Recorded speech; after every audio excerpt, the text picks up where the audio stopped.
This is the true story about how my sellers were sued by their buyers and had to pay them $10,000, and the buyers didn't even close on the house. You will not believe this is real. I swear this is real. So my sellers had decided they were going to move out of Illinois and into Florida. They had listed their house and were excited to downsize. Now their buyers came in and were a little bit difficult during negotiations. They were also difficult during the inspection process. They had asked for a lot of things to be fixed and repaired, had wanted some credits. The sellers and the buyers eventually did work out their issues as far as what they were going to give a credit for and what they were going to fix. So the day of the closing, the buyers attended the walkthrough and the sellers were still there. It's usually not a good idea for buyers and sellers to really ever meet. I really never recommend that. This was a special circumstance that our sellers were still in the house and the buyers came to the house. So as the buyers are walking through the house, the sellers had left a packet of information with all the dates, the ages, the warranties of everything. As the buyers were walking around, they looked at the stack of information and they said, "Oh, these windows are actually 8 years old. You told us they were newer." And the sellers said, "Well, they are newer." And the buyers said, "Well, 8 years old is not newer." And so there's a discrepancy in that the buyers thought that the windows were newer than they were. The buyers were very upset about this. Now, I don't know if it was because they wanted to get out of the contract or they were just trying to get additional closing costs at closing. I'm not real sure. It was a very odd situation to have happen because when the buyers and the sellers did go to closing, the buyers demanded that the sellers give them a $10,000 price reduction off the price of the home, of which, of course, the seller said, "You've got to be kidding. We're not going to give you any money for these windows. 3 years is not a big deal. These are newer." So there was this original discrepancy in the age that became an issue. But the buyers really thought at that moment they could go after the sellers because what are the sellers going to do? Not close? Are the sellers literally going to walk away from the table? The buyers were willing to take that risk. And so the buyers demanded it. The sellers said no. And the buyers got up from the table and walked away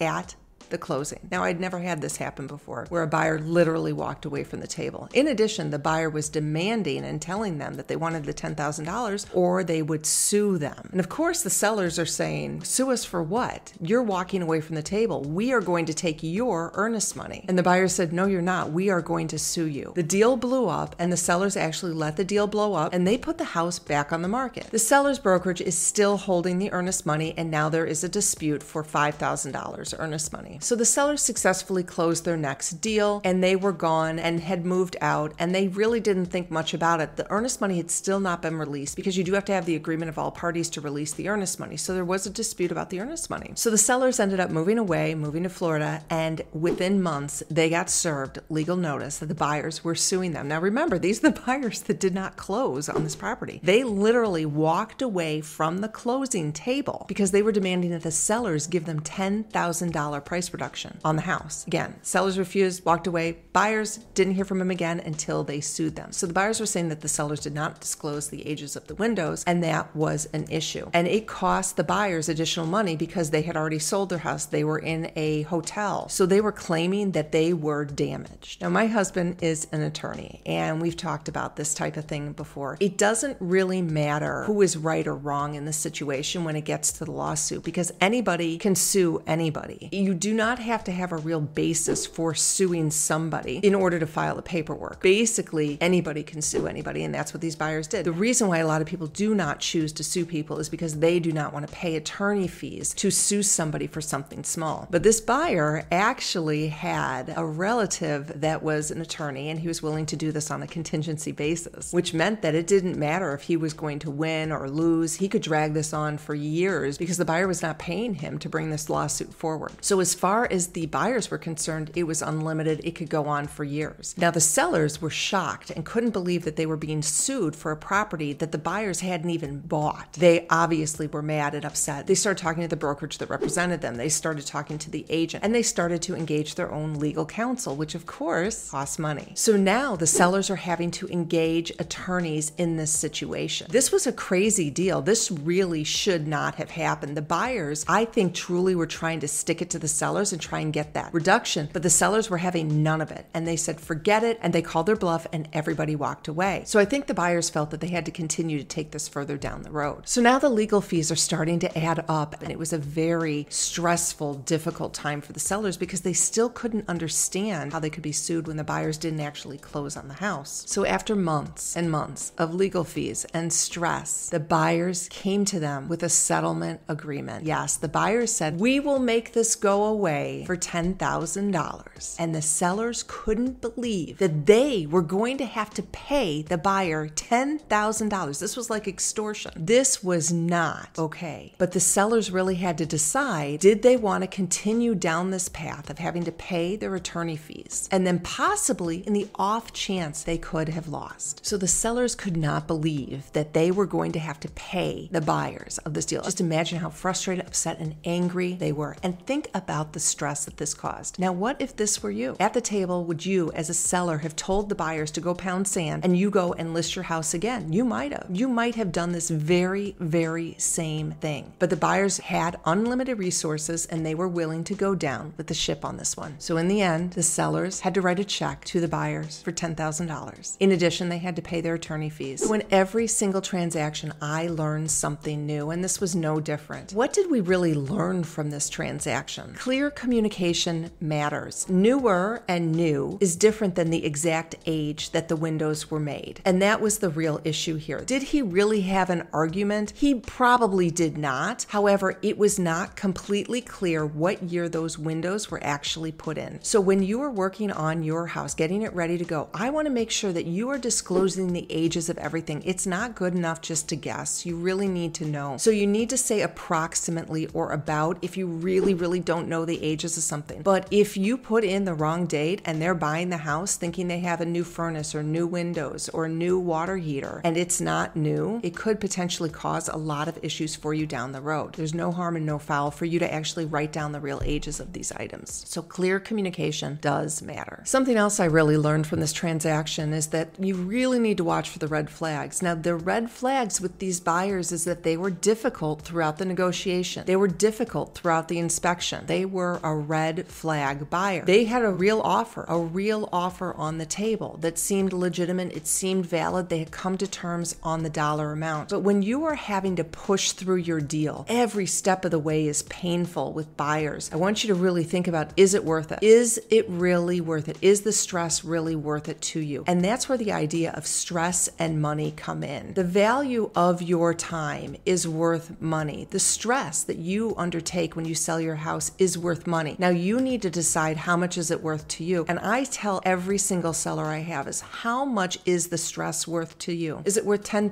$20,000, $50,000? Is it worth $100,000? It may be where you want to reduce your stress and therefore you may have to lose some money on the transaction. So I want you to think about it. How much is it really worth to you? Okay, litigation. Just because you think you're correct and you're right and you know you're right does not mean somebody will not sue you. I've been sued before for something that I did not do wrong. In my eyes, I definitely didn't do anything wrong. The judge dismissed it. However, it was still 2 years of being sued. It was very, very painful. Just because you don't think you can be sued for something that's ridiculous doesn't mean the buyer isn't going to, especially if you're not disclosing something that needs to be disclosed. So it's better to err on the side of caution. I also want you to think about this when you're selling, is emotions. Your emotions are really probably going to get the better of you. I work with CEOs. I work with multi-million-dollar homeowners. I work with people who in business are so completely unemotional, yet they get to selling their house and it's like everything just goes off the table. It is crazy how emotional people get when they go to sell their homes. You're watching this thinking, well, yeah, I mean, it's my home. No, I mean like really, truly like crying, upset. And I call selling a home traumatic. It really, really can be traumatic. And so when it's emotional like that, people aren't making great decisions. So you really need to have that advisor or that agent who's working with you to be able to say, okay, let's take out the emotions. Let's really look at this like a business transaction and say, is this worth my time? Is this worth the stress to take a reduced price? The whole idea of this whole lawsuit was absolutely ridiculous. But in reality, what should the sellers have done? Honestly, it's hard to say that they should have done anything differently, but really probably should have looked at this and said, you know, what is the cost of us being done and over today? And that's what I want you to think about. about. It's not always about the money. A lot of times it's about the stress levels. When it comes time to negotiate that contract, when you are negotiating the inspection items, I want you to think about what is it worth for you to be done and over with. And I promise it's worth true money to you. So you have to take the emotions out. Hopefully you'll have a great partner in your real estate agent who can separate out those emotions. The issue is that if you get an agent who's as emotional as you, that really can be a bad thing. You really want an agent that can stay very, very unemotional and who can make sure that she or he is negotiating for you and keeping you on the sane path. This was a crazy story. I know I've got 1,000 of them. If you are here until the end, it's super important you like and subscribe to this channel. My videos will get pushed out to more people just like you who are finding it difficult to sell their home or who want to sell their home easier, quicker, and for more money. That would be a personal favor to me. In addition, if you'd like my free seller's playbook, all you got to do is click here and you can download this free playbook that's going to tell you the low cost, high return updates that you absolutely should make to your house and the high cost, low return updates that I never recommend you make. Easy, simple, free download for you today. So thanks for watching. See you soon.